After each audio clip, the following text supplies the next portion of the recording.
Assalamualaikum warahmatullahi wabarakatuh. Alhamdulillahirabbil alamin. Wassalatu wassalamu ala sayyidil anbiya'i wal mursalin habibina wa syafi'ina Muhammadin wa ala alihi wa sahbihi ajma'in. Amma ba'd. Ikhwan fillah rahmatullahi alaikum. Mari kita bahas tentang jam'ul Quran fi ahdi Rasulillah sallallahu alaihi wasallam. Kodifikasi Al-Quran di masa Rasulullah sallallahu alaihi wasallam. Allah Subhanahu wa taala berfirman di Quran surah Al-Qiyamah ayat 17, A'udzu billahi minasyaitonir rajim. Inna 'alaina jam'ahu wa qur'anah. Sesungguhnya atas tanggungan kamilah mengumpulkannya di dadamu dan membuatmu pandai membacanya. Wa fillah rahmatullahi alaikum. Inna alaina jam'ahu wa qur'ana. Sesungguhnya Allah lah yang kemudian mengumpulkan, membuat hafal, serta menjadikan pintar membaca, itu hanya Allah Subhanahu wa ta'ala. Yang menjaga Al-Quran itu adalah Allah Subhanahu wa ta'ala. Baik fisudur maupun fisutur. Baik penjagaan dalam arti dihafalkan, maupun penjagaan dalam arti dituliskan di dalam media-media yang ada. Yang akan kita bahas sekarang, hifdzu fi sudur wa kitabatuhu fi sutur fi ahdi Rasulullah Muhammad sallallahu alaihi wasallam. Di masa Rasulullah sallallahu alaihi wasallam. Bagaimana penjagaan Al-Qur'an, pengumpulan Al-Qur'an, kodifikasi Al-Qur'an di masa Rasulullah sallallahu alaihi wasallam, baik hafalannya maupun tulisan-tulisan yang ada. Ikhwani fillah rahmatullahi alaikum. Penghimpunan Al-Quran dalam arti menghafal di dalam dada dan sampai bersemayam dengan mantap di dalam hati telah dikaruniakan Allah Subhanahu wa taala kepada Rasulullah sallallahu alaihi wasallam lebih dahulu sebelum kepada orang lain. Tentu karena Al-Quran itu turun kepada Rasulullah sallallahu alaihi wasallam. Beliau sallallahu alaihi wasallam dikenal sebagai Sayyidul Hufaz, awalul Jum'ah. Bahkan istri beliau, Baginda Aisyah radhiyallahu anha, mensifati akhlak beliau sallallahu alaihi wasallam sebagai Al-Quran yang berjalan.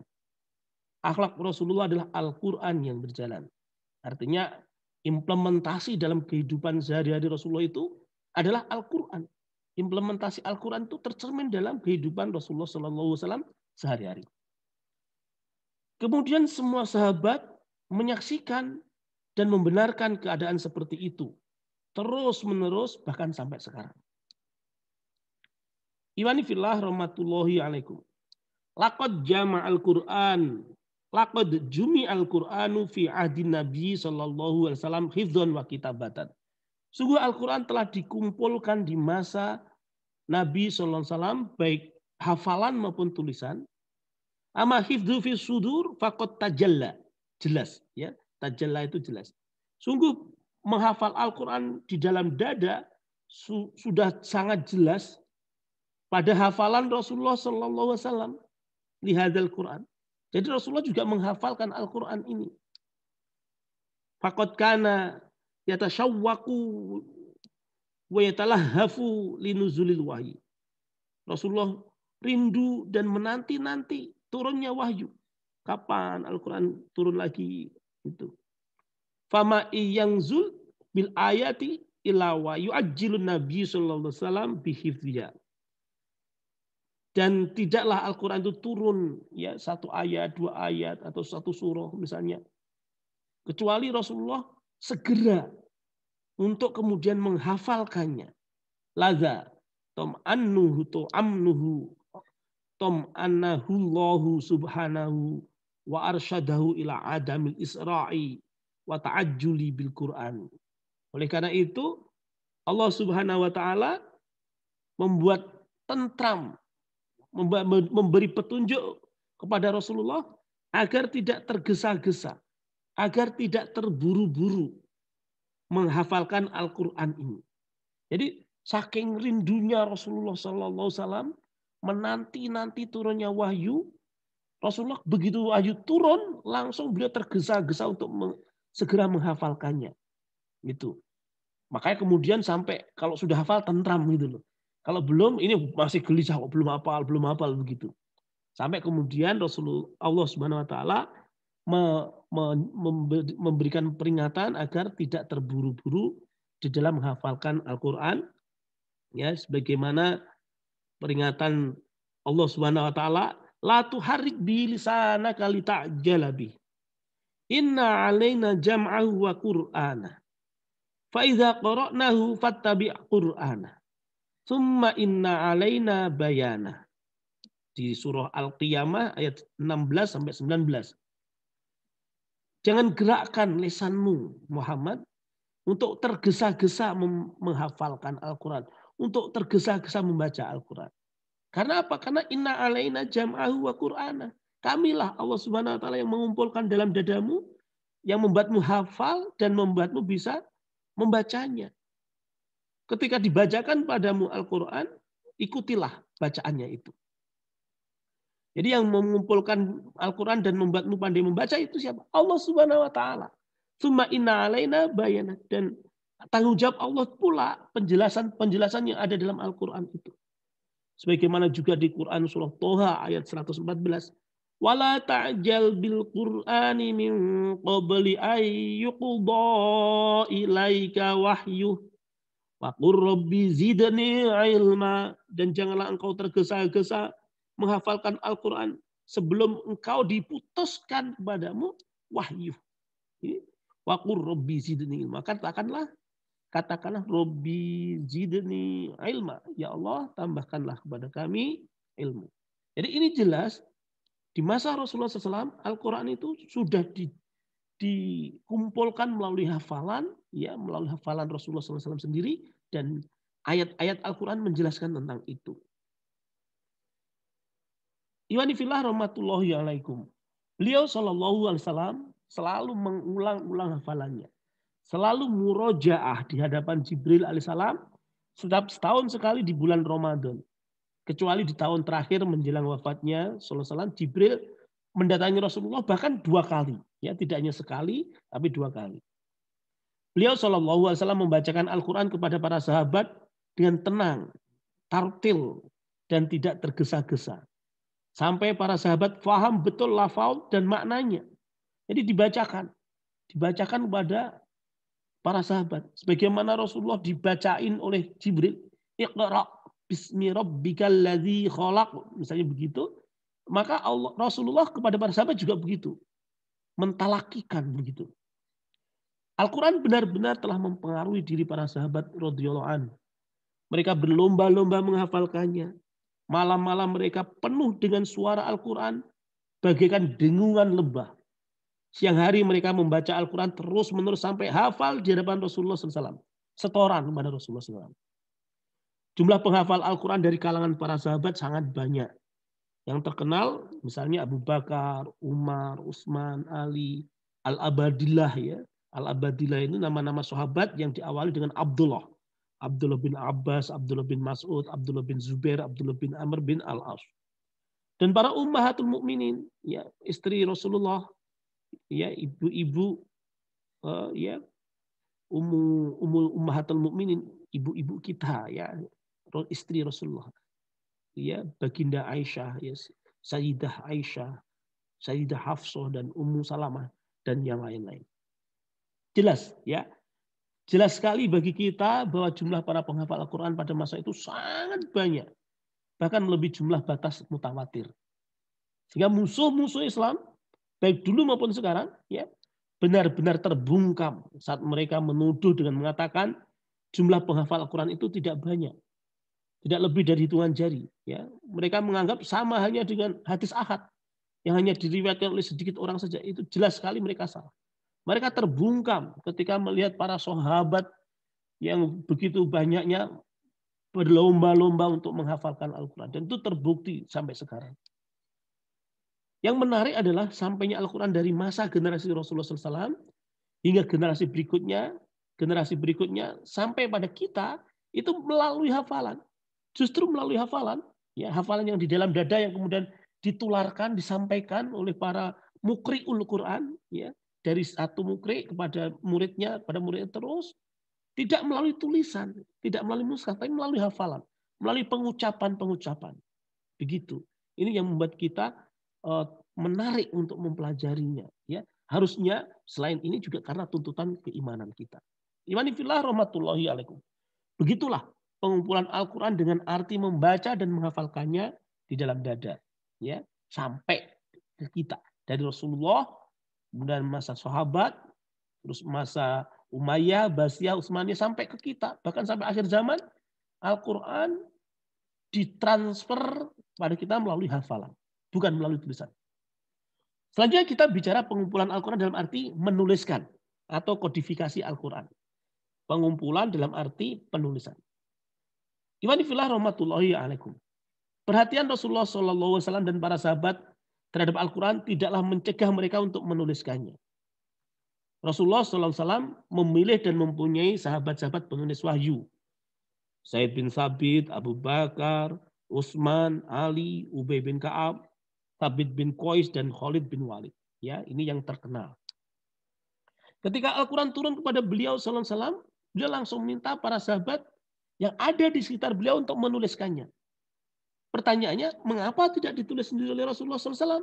Ingat, ya, karena beliau maksum sekaligus juga ummi. Beliau terjaga berbuat salah dalam penulisan. Ya, sehingga kemudian beliau memang sengaja tidak menuliskannya. Ya, kita ingat Rasul itu ummi, awalnya memang tidak bisa membaca, tidak bisa menulis. Tapi dalam proses belajarnya sebenarnya beliau bisa membaca, bisa menulis karena beliau orang yang mau belajar. Beliau pembelajar sejati. Meski demikian, beliau tercegah untuk bisa menuliskan Al-Quran. Kenapa? Untuk menjaga kemaksuman beliau, sekaligus untuk menjaga Al-Quran itu memang betul-betul dari Allah Subhanahu wa Ta'ala. Karena itulah beliau menyuruh para sahabat untuk menuliskannya. Para penulis wahyu ya menuliskannya di pelepah-pelepah kurma, di batu-batu tipis, ya, potongan-potongan kulit yang telah disamak, beberapa tulang, lembaran-lembaran kertas, benda-benda yang lempeng, pipih, dan lain-lain. Jadi para sahabat waktu itu menulisnya di setiap media yang ada yang memungkinkan untuk digunakan untuk menulis Al-Quran. Imanifillah rahmatullahi alaikum.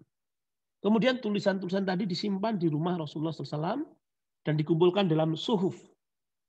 Allah Subhanahu wa taala berfirman dalam Quran surah Al-Bayyinah, Rasulun minallah yatlu suhufam mutahharah. Yaitu seorang Rasulullah ya yang membacakan lembaran-lembaran yang disucikan. Ada juga di Quran surah Abasa ayat 11 sampai 16, kalla innaha tazkirah faman syaa'a dzakarah fi suhufin mukarramatin marfu'atin mutahharah bi aidi safaratin kiramin bararah. Sekali-kali jangan demikian. Sesungguhnya ajaran Allah itu adalah suatu peringatan. Maka barang siapa yang menghendaki, tentulah dia memperhatikannya. Di dalam kitab-kitab yang dimuliakannya. Fi suhufim mukarramah. Di dalam kitab-kitab yang dimuliakannya. Yang ditinggikan lagi disucikan. Di tangan para penulis yang mulia lagi berbakti. Ikhwani fillah rahmatullahi alaikum. Catatan, apabila turun kepada Rasulullah SAW satu surah atau satu ayat dari Al-Quran, beliau SAW langsung meminta sahabat untuk menuliskannya. Dan sekaligus memerintahkan agar disusun urutan-urutannya, sekaligus ya dicantumkan lafaz basmalah pada awal surah. Kecuali yang tidak diizinkan ada basmalahnya. Misalnya di Quran surah Al-Baro'ah, surah Taubah. Sesuai dengan Al-Quran yang seperti sekarang kita jumpai. Jadi penyusunan surah demi surah, ayat demi ayat itu tauqifi. Langsung ketika Rasulullah menerima Al-Quran, turun kepadanya satu surah atau satu ayat pun, Rasulullah langsung meminta sahabat untuk menuliskannya. Sekaligus disusun urutan-urutannya. Begitu. Susunan ayat dan surah yang ada dalam Al-Quran ini bukan ijtihad Rasulullah SAW. Apalagi ijtihad sahabat. Ini tauqifi. Ini taken of granted memang dari Allah Subhanahu wa taala memang begitu. Karena apa? Karena Rasulullah bukan mujtahid, ya Rasulullah bukan mujtahid. Rasulullah itu maksum. Kalau mujtahid ada kemungkinan salah. Karena Rasulullah tidak mungkin salah. Ya, Rasulullah melakukan aktivitas yang terjaga dari dosa, maka kemudian aktivitas Rasulullah menyusun ini adalah wahyu dari Allah Subhanahu wa taala dan ini sifatnya tauqifi. Hal ini sangat jelas karena fakta hafalnya Rasulullah SAW dan para sahabat yang sangat banyak jumlahnya. Jadi terbukti ya ketika Rasulullah menerima satu surah atau satu ayat langsung meminta para sahabat untuk menuliskannya sekaligus menyusunnya. Ini disaksikan oleh banyak sahabat. Dan hafalannya para sahabat sama dengan hafalannya Rasulullah SAW. Pada masa Rasulullah SAW yang ditulis hanya Al-Quran saja. Rasulullah SAW melarang penulisan hadis atau segala sesuatu yang berasal darinya. Jadi kalau Al-Quran silahkan ditulis, tapi kalau hadis jangan ditulis. Begitu. Meski kita tahu Al-Quran dan hadis dua-duanya adalah wahyu. Kalau Al-Quran lafaz dan makna dari Allah, kalau hadis lafaznya dari Rasulullah, maknanya dari Allah Subhanahu wa taala. Tapi yang ditulis hanya Al-Quran ketika di masa Rasulullah Shallallahu alaihi wasallam. Imanillah rahmatullahi alaikum. Tulis menulis pada masa Rasulullah SAW. Orang pertama yang memiliki keahlian menulis adalah Nabi Idris. Ya, Nabi Idris kakek moyangnya Rasulullah SAW. Artinya di Arab telah ditemukan tulis menulis sejak sebelum Islam, meskipun orang-orang yang pandai, yang skill menulisnya canggih itu sedikit. Sebab mayoritas mereka adalah ummi. Ya. Karena itulah masyarakat Arab disebut masyarakat ummi. Walladzi ba'asa fil ummiyina rasulam minhum yatlu alaihim ayatih wa yuzakkihim wa yu'allimuhumul kitaba wal hikmah. Termasuk Rasulullah. Awalnya Rasulullah ummi. Karena apa? Karena mayoritas masyarakat juga ummi. Ya, tidak bisa membaca, tidak bisa menulis. Tapi Rasulullah berkecualian karena beliau adalah pembelajar sejati. Rasulullah mampu menulis, mampu membaca di akhir ya masa hayat beliau. Kemudian ketika Islam datang, baca tulis menjadi perhatiannya sangat tinggi. Bukankah ayat pertama yang turun adalah mengenai hal ini? Allama bil qalam. Iqra bismi rabbikal ladzi khalaq. Khalaqal insana min 'alaq. Iqra wa rabbukal akram alladzi 'allama bil qalam. Ya, ilmu yang bisa diupayakan. 'Allama bil qalam, yang telah mengajarkan dengan qalam. 'Allamal insana ma lam ya'lam. Sementara sama-sama 'allama, yang pertama 'allama bil qalam, ini artinya apa? Manusia mampu mengetahui atas dasar upaya manusia untuk mengetahui. Dia mampu belajar untuk mengetahui sesuatu. Tapi allamal insana malam ya'lam. Ini ilmu pengetahuan yang diberikan Allah kepada manusia. Ini ilmu pengetahuan pemberian. Jadi manusia tidak ada upaya untuk kemudian bisa mengetahuinya kecuali Allah memberikan pengetahuan itu kepada manusia. Bahkan Allah bersumpah dengan al-qalam.